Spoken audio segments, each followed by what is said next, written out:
Voilà, Perek He Mishnatet. Alors voyons, Chaya Ra'a Bala Olam. Chaya Ra'a. Vous savez, il y a différents types de bêtes sauvages, vraisemblablement. En tout cas, les bêtes sauvages, Chaya Ra'a. Parce qu'il y a des humains aussi qui sont en réalité des bêtes sauvages, c'est ce que je pensais. Donc, Chaya Ra'a Bala Olam, Al Shuat Shav, Ve'achilul Hashem. Ici, la Mishnah nous parle de bêtes sauvages qui attaquent l'humain en raison d'une Shuat Shav et du Chilul Hashem. Shuat Shav, c'est quoi une Shuat Shav? C'est un non-respect de la Shua. C'est-à-dire que la Shua, c'est utilisé Lotisset Hashem Elokecha la Shav. Lotisset Hashem Elokecha la Shav. Shuat Shav, c'est-à-dire quelqu'un qui jure. Il a juré. Mais Shuat Shav, c'est quelqu'un qui jure que cette table, elle est en fait de pierre. Elle est en pierre. Voilà, c'est une Shua vaine. Shua vaine. Shua vaine. Même si elle est vraie. Même c'est vrai, c'est une joie vaine. Exactement, même s'il jure que ce bois, il prouve que c'est du bois. Ça, c'est Shuat Shav. Donc, Chaya Ra'a, elle attaque à cause de Shuat Shav. Quel rapport entre Chaya Ra'a et Shuat Shav? On va essayer de goûter un petit peu à ce qu'il y a marqué ici. Il y a une Gemara semblable dans Masechet Shabbat, la Met Gimel qui développe un peu plus, la Gemara développe un peu plus. La Gemara nous dit comme ça. Be'avon Shuat Shav, et là elle rajoute la Gemara Be'avon Shuat Shav, Rabbi Shimon, Amet Gimel Amud Aleph. Be'avon Shuat Shav ou Shuat Sheker. Là la Mishnah rajoute aussi Shuat Sheker. Shuat Sheker. Et il étudie Masechet Shabbat, il n'est pas faire si c'est pour ça qu'on fait Chazara. Mais il y a Shuat Shav ou Shuat Sheker. Donc là la Mishnah rajoute Shuat. Donc ça veut dire le plus grand irrespect de la Shua pour laquelle on évoque le nom d'Hachem. Et c'est Shuat Shav, mais la Gemara, c'est pour ça que la Mishnah on parle de Shuat Shav. Ici dans la Gemara on parle aussi de Shuat Sheker. Shuat Sheker, c'est quelque chose qui n'est pas, il jure qu'il a remboursé et alors qu'il ne l'a pas fait. Ça c'est Shuat Sheker. Là on parle, la Mishnah rajoute aussi Chilul Hashem. La Gemara elle parle de Chilul Hashem, mais elle parle aussi de Chilul Shabbat. Donc la Mishnah elle est plus concise, comme à son habitude, la Gemara va un peu plus développer et rentre dans le cadre de Chilul Hashem, Chilul Shabbat. Il dit donc, avec tous ces trois, Shuat Shav, Shuat Sheker, Chilul Hashem et Chilul Shabbat, Chaya Ra'a Rabba, il y a malheureusement des bêtes sauvages qui multiplient leurs attaques. Ou Behema Kaleh, et ils ont qu'ils attaquent, ou Bnei Adam Mitma'atim. Et donc l'homme est plus vulnérable. Bnei Adam Mitma'atim, Vadrachim Mishtomemim, etc. Donc ça veut dire qu'on rend plus présent les bêtes sauvages, donc sont plus agressives lorsqu'il y a toutes ces avérotes. Le Shabbat, c'est Befaresia? Il n'y a pas marqué forcément Befaresia. Pas marqué Befaresia. Je vois que Chilul Shabbat, c'est aussi une forme de Chilul Hashem. Alors essayons de voir aussi. Donc, pourquoi? Donc là, ici, on développe, on voit aussi Shuat Sheker. Et aussi Chilul Hashem. Qu'est-ce que ça a à voir tout cela avec Chaya Ra'a? Pourquoi? Il y a une autre Gemara dans Shabbat, Daf Kuf Nun Aleph, Amud Bet. Koufnonef, Amoudbet, il y a marqué Petit voyage. Amar Rami Bar Abba, En Chaya Sholetet Ba'adam Ad Shenidmelo Kebehema. C'est un chidouche. C'est-à-dire que une bête sauvage n'attaquera l'homme que si il lui paraît comme un animal. Elle perd son Tselem Elokim, la personne. Voilà, elle le perd son Tselem Elokim. Chazak ou Baruch. En Chaya Chazak. Sholetet Ba'adam Ad Shenidmelo Kebehema. Shneimar, il y a un passouk qui nous dit Ve'adam Bikar Bal Yalin Nimshal Kabehemot Nidmu. Donc ça veut dire que celui qui ressemble à une Behema, là-dessus la Behema l'attaque. Donc on voit ici, si on additionne ces deux Gemarot, on voit que Chaya Ra'a elle attaque quand il y a Shuat Shav, Shuat Sheker, Chilul Hashem, Chilul Shabbat. On voit par ailleurs que c'est ce qui, quand l'homme paraît être malheureusement comme un animal, alors c'est là que la Behema attaque. Alors c'est vrai que dans la Gemara on parle de Chaya Ra'a, on ne parle pas que d'attaque humaine, mais en tout cas aussi Bnei Adam Mitma'atim, puisqu'ils sont exposés à cette attaque. Donc c'est-à-dire que la perte du Tselem Elohim, autrement dit, ce qu'on voit, 1 plus 1, la perte du Tselem Elohim s'accentue malheureusement par le biais de Shuat Shav, Shuat Sheker, Chilul Shabbat et Chilul Hashem. Ça, c'est la perte du Tselem Elohim. Pourquoi, d'après le Tselem Elohim, donc, on parle par ces avérotes. Shuat Shav, Shuat Sheker, Chilul Hashem, Chilul Shabbat, c'est ça qui fait perdre à l'homme le Tselem Elohim. Il semblerait que le pshat est le suivant.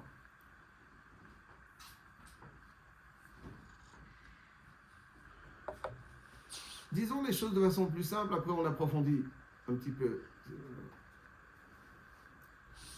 Comment on traduit le mot shvoa? Shvoa, c'est l'étymologie du mot shvoa, ça c'est marqué déjà dans tous les Mefarshim, les Shonim. C'est une lachon shiva. Ouais, shvoa c'est une lachon shiva. Il y a différentes interprétations. Pourquoi le shvoa est shiva? Nishba aussi, c'est intéressant. Quelqu'un qui est actif, on l'appelle nishba. Ouais, c'est quelqu'un, donc a priori on aurait dû appeler shovea. On n'appelle pas nishba. On a différentes interprétations. Nifal. Nifal, ou poel, ou lo nifal. N'est-ce pas? Ou poel, c'est shovea. Ou lo nishba, ou lo nifal. C'est quelqu'un qui est nishba.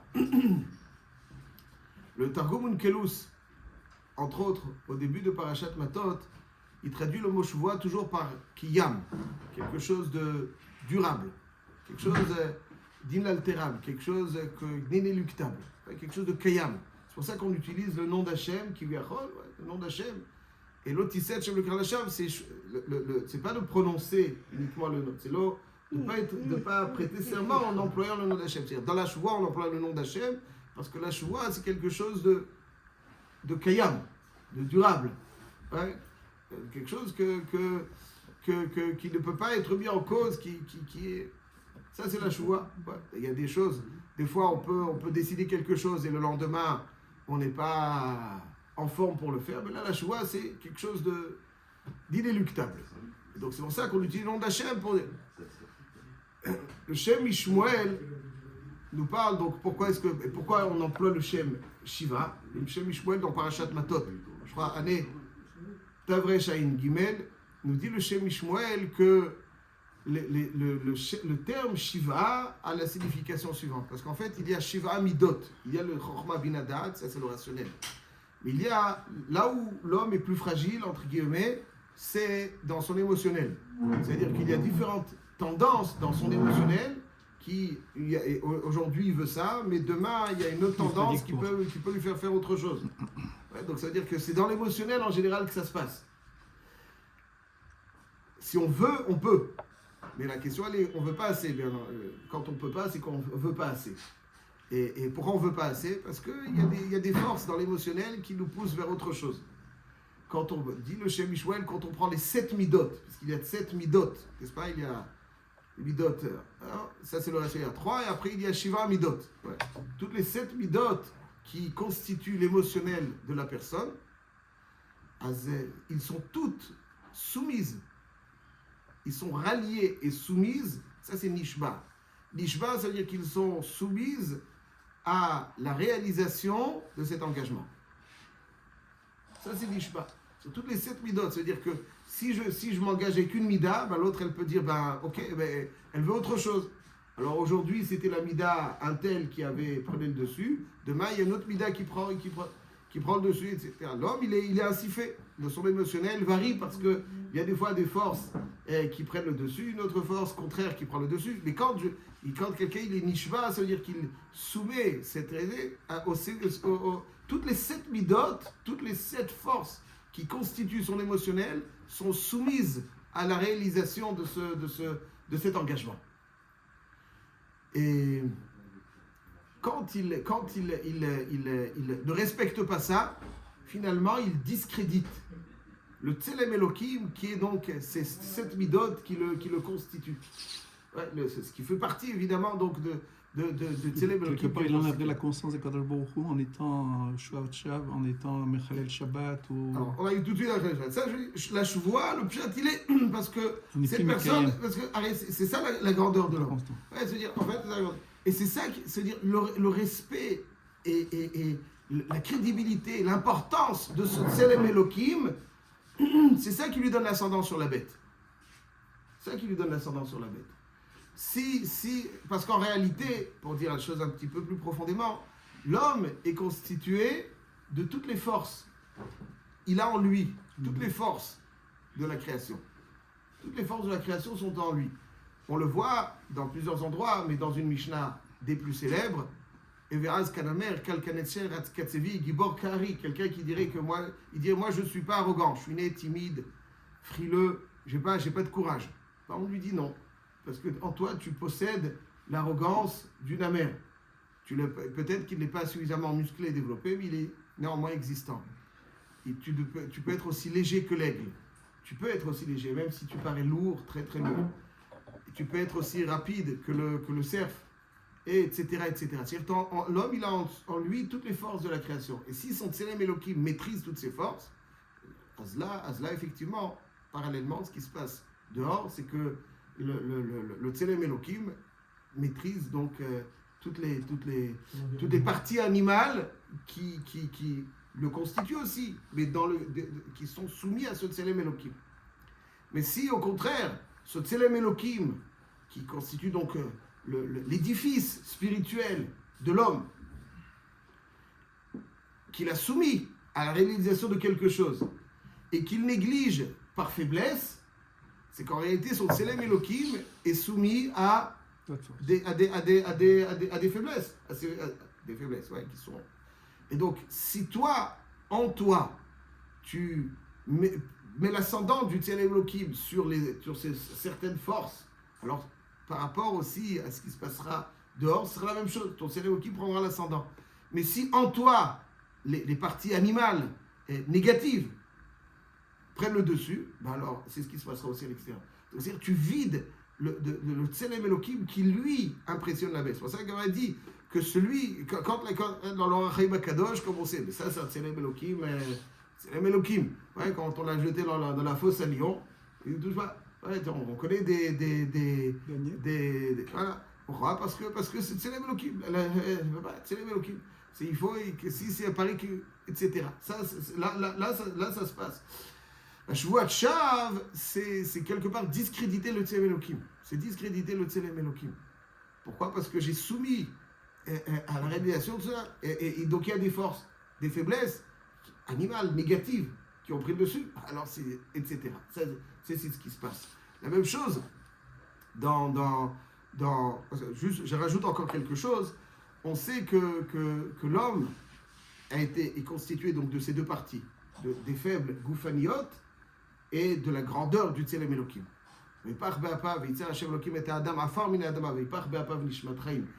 C'est avec deux Yud, Vayitzer, deux Yud.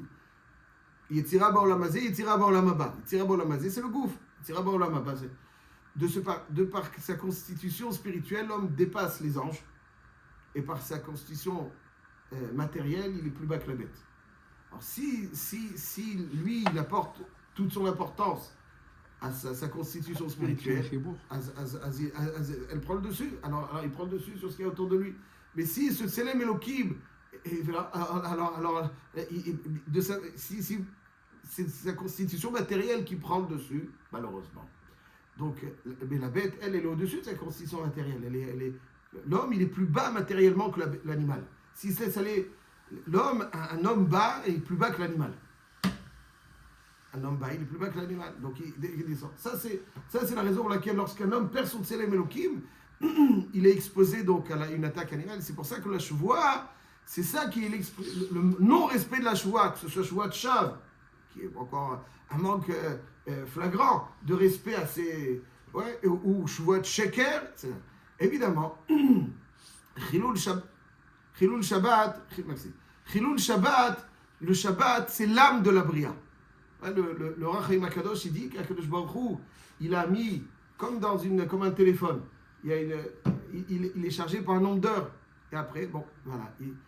La Bria, Baïkaron, elle est chargée pour une semaine. Pour une semaine. Vayom Hashevi Shabbat Vaïnafash. C'est-à-dire, la dimension spirituelle de la Bria, elle se renouvelle Shabbat. Se renouvelle Shabbat. Le Shabbat, c'est le Nefesh de la Bria. C'est Shabbat Vaïnafash. C'est le Nefesh de la Bria. Comme c'est le Nefesh de la Bria, toute l'âme spirituelle de la Bria, c'est le Shabbat. Et donc après chaque Shabbat, on repart encore. Il y a encore une nouvelle Prina, une nouvelle Prina. Mais c'est le respect du Shabbat qui rend accessible toute l'énergie spirituelle de la Bria. Celui qui ne respecte pas le Shabbat, il vide ce qu'il y a de plus l'âme de la création. Il manque de respect à l'âme de la création. Donc si tu manques de respect à l'âme de la création, alors or c'est ton âme qui te donne l'ascendant sur la bête. Si toi tu donnes pas d'importance à l'âme qui est en toi, à l'âme de la création qui est le Shabbat, c'est-à-dire que le Tselem Elohim est pour l'homme, ce que le Shabbat est pour la création, ce que le Tselem Elohim est pour nous. C'est ça qui nous donne notre consistance. Donc si on ne respecte pas le Tselem Elohim Khalila, il se passe ce qui se passe. L'âme de la création, le Shabbat Vaïnafash, l'âme de la création, c'est le Shabbat. Si quelqu'un ne respecte pas le Shabbat, alors il ne respecte pas l'âme de la création. Donc ça veut dire que tu es un animal. C'est-à-dire pour toi, la création, c'est ce que les animaux ils font tranquillement. Toi, bon, donc c'est ça pour toi. Alors, etc. Voilà ce qui se passe. Chilul Hashem aussi. Chilul Hashem, Chilul, c'est la chose. Chaloul, ça veut dire c'est vide. C'est-à-dire s'il y a certains comportements qui font que tu ne perçois pas une présence divine. Donc tu vides la réalité de sa dimension spirituelle par ce comportement. Ça c'est une forme de Chilul Hashem. Et donc plus l'homme apporte l'importance à son âme, à l'âme de la création, plus il a l'ascendant, plus il est protégé. Mais si pour lui, l'âme n'a pas toute son importance, personnellement, il fait la chevoie, il soumet son Tselem qui va à certaines réalisations et finalement il y a un faible qui vient l'emporter. Ou le Shabbat, il n'apporte pas donc sa importance à l'âme de la création. Ça véritablement, donc quand on note l'âme des choses, alors on les réduit à une dimension matérielle, et en dimension matérielle, on est inférieur à la bête. Et donc on est vulnérable et exposé dans la bête. C'est la raison pour laquelle d'ailleurs, dans la Torah aussi,